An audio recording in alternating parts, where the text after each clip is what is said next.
Dan untuk mengetahui penjelasan perusahaan listrik negara PT PLN terkait lonjakan tagihan listrik sudah bergabung bersama kami lewat sambungan Zoom, Direktur Niaga dan Manajemen Pelanggan PLN, Bapak Bob Saril. Pak Bob, selamat malam. Terima kasih sudah bergabung bersama kami. Selamat malam, Mas Aldi. Ya, Pak Bob, sebetulnya Sehat, Pak.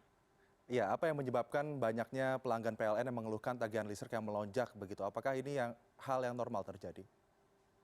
Yang normal terjadi seperti yang telah Hmm. dijelaskan di dalam intro tadi. Yang kita perhatikan adalah dua komponen kalau kita menghitung untuk tenaga listrik. Yang pertama, volume pemakaian dikalikan tarif. Tarif listrik ini sejak tahun 2017 tidak mengalami kenaikan. Mhm. Malah kalau kita lihat lagi, tarif untuk subsidi 450 itu tidak naik sejak tahun 2003. Artinya kalau kita lihat matematis yang biasa, bahwa yang naik itu tentu saja volume pemakaian. Volume pemakaian yang naik itu apa? Pada waktu kita WFH. Kita memang menggunakan komputer saja. Tetapi jangan lupa, cuaca itu panas, kita memerlukan AC atau kipas angin. Dan kipas angin itu dan AC itu akan nyala. Kemudian kita juga perlu memasak, perlu minum. Semuanya ada alat listrik sekarang.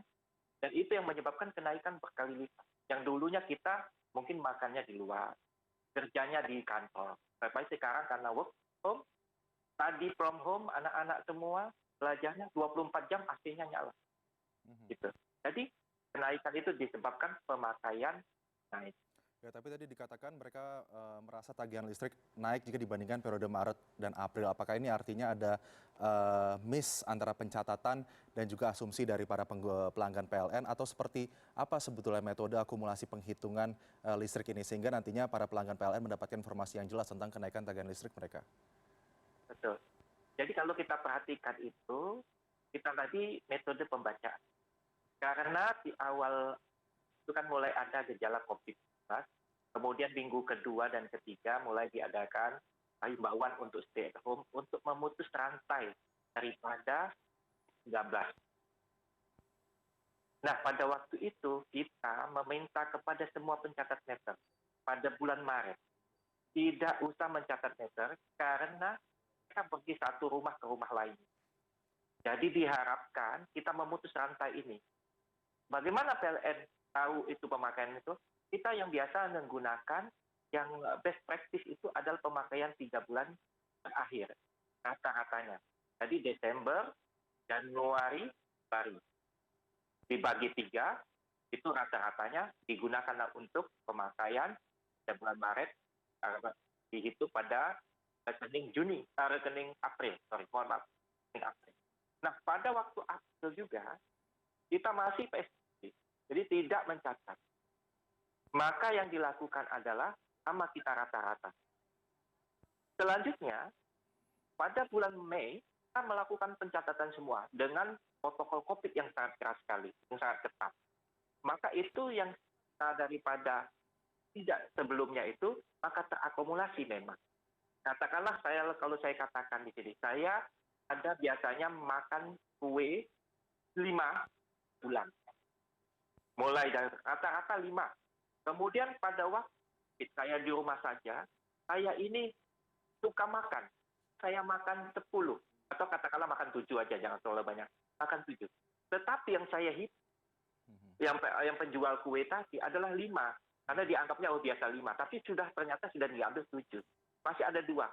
Kemudian di bulan April makan 7 lagi. Ditagihkan. Nah, jadi ada 2, 2, 4. Nah, pada bulan Mei kita mencatat, ternyata dia makannya 7. Jadi 7 ditambah 4, 11. Jadi seolah-olah naiknya memang di atas 100%. Tetapi semuanya akibat pemakaian. Pemakaian terakumulasi karena kita tadi memakai pemakaian rata-rata. Oke, jadi itu adalah akumulasi dan juga pencatatan yang benar listrik atau daya yang dipakai pada saat masa PSBB dan work from home para pelanggan PLN. Tapi dengan adanya pelanggan yang merasa tarif listrik yang melonjak tinggi, apakah benar PLN akan memberikan izin pelanggan ini untuk mencicil pembayaran listriknya, Pak? Ya, kita ada mekanisme namanya memberikan kepada pelanggan kita merilis sedikit, sehingga yang kelebihan tadi 60%-nya bisa dicicil kelebihannya terhadap 60%-nya bisa dicicil pada bulan-bulan berikut. Sehingga tidak terasa tinggi sekali pada rekening Juni atau pemakaian bulan. Mhm. Untuk masyarakat berpenghasilan rendah sendiri atau mereka yang memiliki daya listrik di rumah 900 atau 700 begitu dianggap masyarakat berpenghasilan rendah atau masyarakat miskin begitu. Apakah insentif yang bagi mereka diberikan berjalan lancar, Pak?